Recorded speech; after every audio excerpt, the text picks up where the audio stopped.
Hello, Keith here. I'm going to talk about getting a final draft. So this is the read through that you need to do to get that final draft ready. So in that final read through, you need to do 6 different things. You need to check figures and formatting.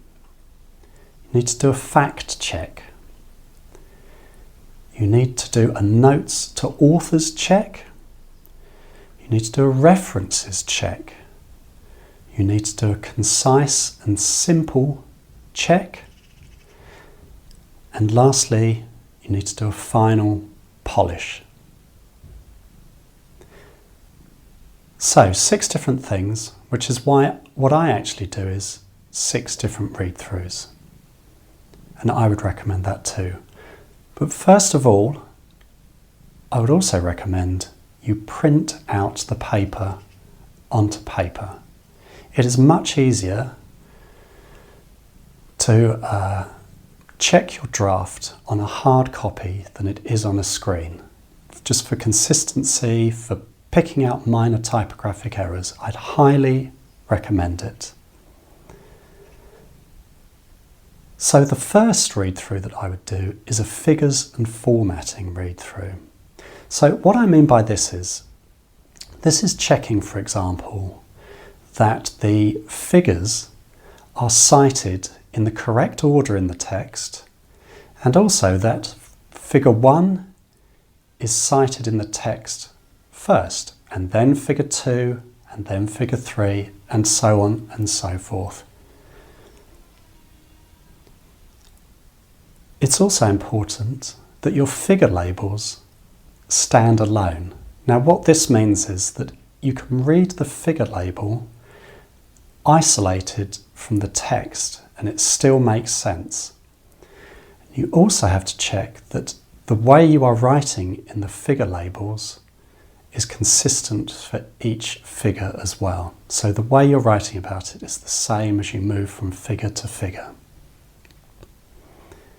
So the other figure that I'm talking about as well is just any numbers in the text.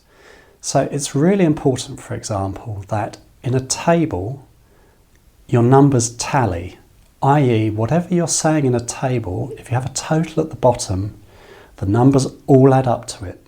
This is done wrong so many times. Please check this. Also that the numbers are cited consistently throughout the text. I would recommend if you're citing to, say, for example, 1 decimal place, you keep citing it to 1 decimal place throughout the text, so the numbers always look the same. It's also important to check that the font size and the font you are using is consistent throughout the text as well.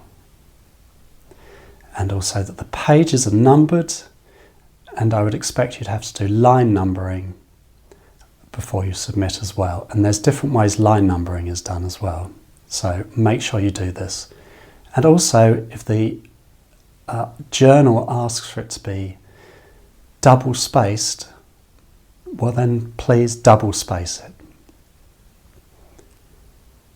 So the next read through I do is a fact check read through.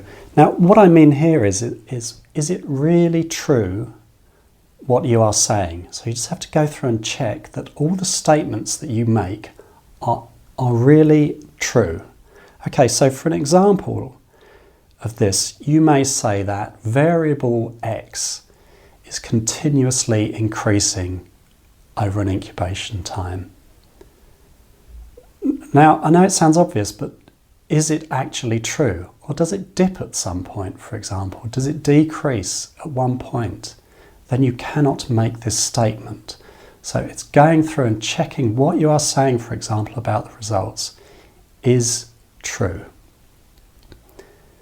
And then the second kind of statement you have to think about is, if, for example, you say, this is the first time a certain measurement has been done, is this true? There's other ways of saying this, and I'll cover this another time, but you just have to make sure that these things that you are stating are correct. And then another thing would be, for example, you may say, Smith 2000 showed that. Please check that this is what they have shown. Sometimes you're not aiming to tell an untruth, but just in the way you've written it, sometimes it can come across incorrectly. So please just go through and check these things. So the next read through I would do is a notes to authors read through. You have to do what the notes to authors asks you to do. This is mandatory. The journal is telling you exactly what it wants you to do. So please go through the notes to authors item by item and check that you have done it, and cross them off. Print out the notes to authors, cross off everything once you've done it. It's really critical. So this would include things like fonts, word counts, character counts in highlights, for example. And you simply have to do what you are being asked to do. There is no way around this.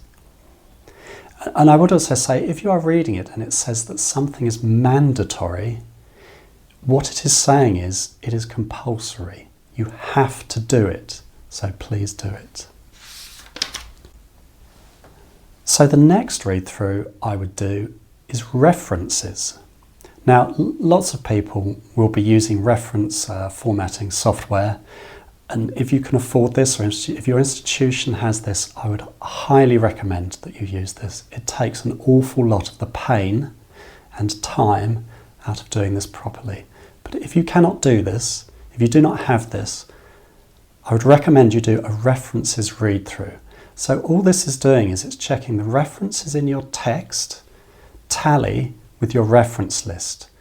So go through the text, every reference, tick it in the text, and then cross it out in the references.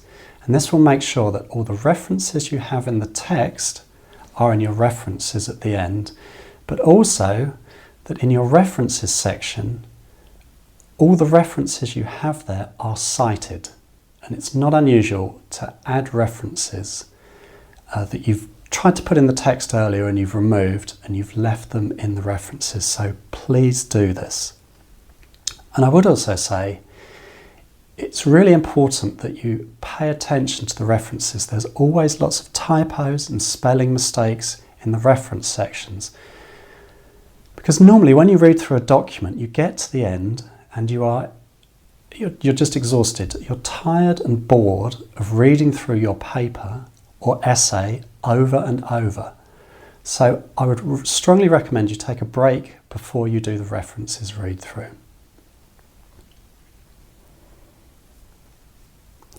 Then the next read through I would do is a concise and simple read through. So this is going through the text and just making sure you are saying everything as concisely and simply as possible. So this is, are you using plain, simple, clear English? So where you don't need technical language, get rid of it. Please don't use jargon, and please use English that someone who is using it as a second language can understand. And you can often restructure sentences to lose words. Sometimes they just go on for too long and you can just move them around a bit. And one thing, for example, you can often do is lose adjectives. Now, you may think your subject is, and I'm sure it is, very important. But generally, you can just say something is important. So, for example, you could say, a very important finding of this study is that... Just say important. So look through your text, look for adjectives, and where possible, please lose them. After that one, I would do a final polish read through. So a final polish, this is going through and you're checking that you've got consistency of style, as I was saying with the figure labels, consistency of abbreviation, consistency of what you are calling a parameter, make sure it is done the same throughout. Whether it's a region, or a parameter, whatever it is, just keep it the same throughout the document. This is also when you go through and look for typos, typographical errors. A really useful one that I always look for is double spaces. Quite often when you're typing, a double space will creep in and you just simply won't notice it. And when you spell check it, you won't notice it, won't pick it out either. So to do this, go to find and replace, or just find actually, and put a double space in the find, and then look through your document for double spaces. Now they're a lot clearer actually when you print out a document, which is why I would recommend that you print out documents. But there's always something creeping in somewhere, and people will notice this. Reviewers will notice it. So please just go through and check for any little typos. It's really, really important. So you've done the 6 read-throughs that I'd recommend, and now you're ready to have a final draft. After you've got this final draft ready, and in fact the last thing you do before you submit a manuscript to a journal is run it through a spell checker, if you can. Word has a spell checker, it's excellent, it will pick up spellings. Make sure you are again consistent between US or UK English. The journal and I don't mind which you use, just be consistent. I would also recommend that you take a break between each of these read-throughs because you get bored. You've spent so much of your life with this document, you can no longer read it with fresh eyes. So please take a break and it will help, and maybe even read it in a different order. And then the last thing, if you can, get someone else to read it, preferably who is a native English speaker. So lastly, I'm just going to talk about why you should do all these read-throughs. It sounds like an awful lot of work, and it is an awful lot of work. Writing a research paper or an essay or any document that you're trying to write in clear English is an awful lot of work. But particularly why you should do it if you're submitting to a journal. So one reason is typos are really annoying, and typos are what will be noticed. Anyone reviewing your document, from an editor to a reviewer, will be an expert reader, and they will pick out these things instantly. And the problem is these things are much easier to pick out than actually read what the paper is trying to say. So the reviewer will be distracted by the typos and instead of the message, and in fact the reader, when it comes to be published, will simply be distracted by typos. So this is why it is super important that your document is written as clearly as possible, because then they will read the message, the interesting message that you are trying to put across, instead of just groaning every time they see an error in the text. And I think if you write a document and you can't get the formatting, the language correct, why would someone trust that you can do a method correctly? Why would someone trust that you can do the research correctly? So writing a clear, concise document really shows that you are that kind of meticulous, detailed person, and it helps them trust you. Now, poor English or typos or whatever it is will also get your article rejected before it's even been sent out to reviewers.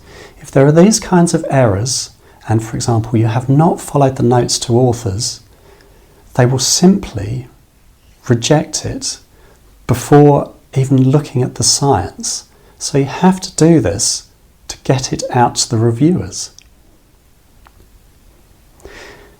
And lastly, even if there's a few typos or grammatical problems or the English isn't quite right, the reviewer will pick up on these.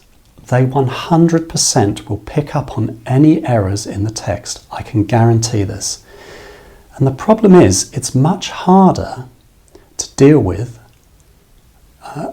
corrections when you have to address them from a reviewer than from someone who's simply reading through your paper to help you.